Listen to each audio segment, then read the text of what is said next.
November 20th, 2020. Today, His Eminence King Donald the Last is hosting the Speaker of the House and the Senate Majority Leader in the Oval Office.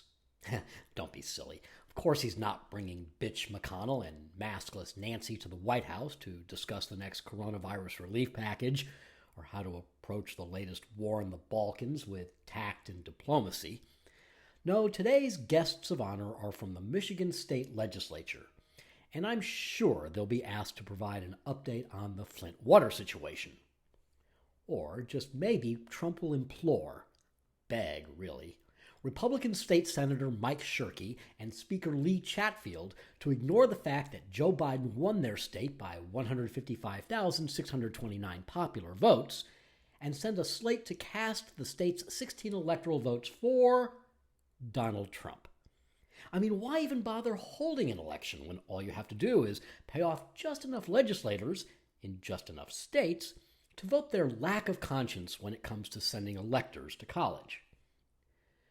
The Electoral College is a practical joke played by the founders on democracy.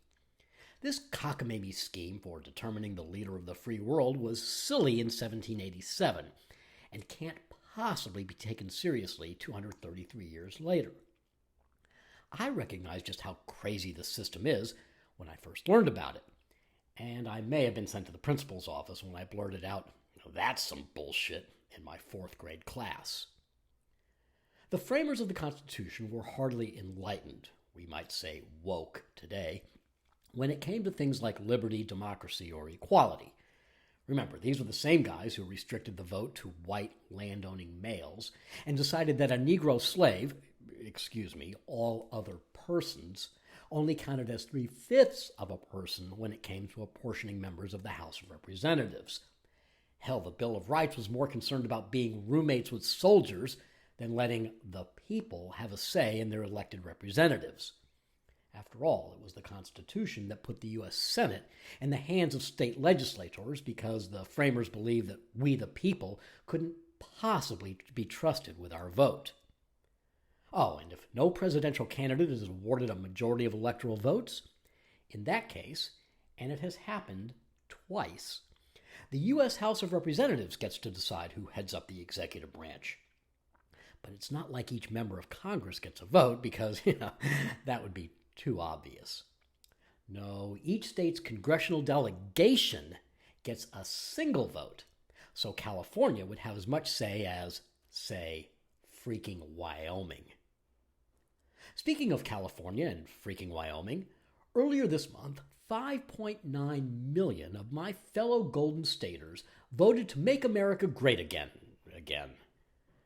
That's more support than Trump enjoyed in Alabama, Arkansas, Idaho, Indiana, Kansas, Montana, Nebraska, and Wyoming combined. Yet none of those 5.9 million votes, not a single one, zip, zilch, nada, counts on account of all of California's 55 electoral votes will go to Biden.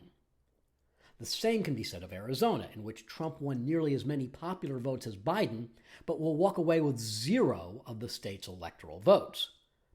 Just like none of the 5.2 million Biden voters in Texas is worth a plug nickel, what with the Lone Star State's 38 electoral votes all going to Trump. Maybe that has something to do with the president's burnt orange skin tone. Of course, the electoral map has a lot more red in it than blue because Trump carried so many of the big, empty states in the middle. So, to the geniuses who came up with this ridiculous scheme, I'd like to ask, what the actual fuck? The only thing more ridiculous than the Electoral College is Rudy Giuliani. Ever since he and Trump became besties, his former honor has done nothing but bring dishonor to his own self and to the country. Yesterday, the mayor of 9/11 became so unhinged during a 90-minute conspiracy-spewing rant that even his makeup jumped ship. Or was that his soul oozing oh so slowly out of his ear? Look, the election was rigged. Every presidential election is rigged because of the stupidity and inequity of the Electoral College. I mean, how can you trust a college that doesn't even field a football team, for the love of God? This thing has got to go, along with a few other tweaks I'd recommend to bring the Constitution up to speed in the 21st century. Because it's clear that no amount of Viagra can treat a nation suffering from chronic electoral dysfunction.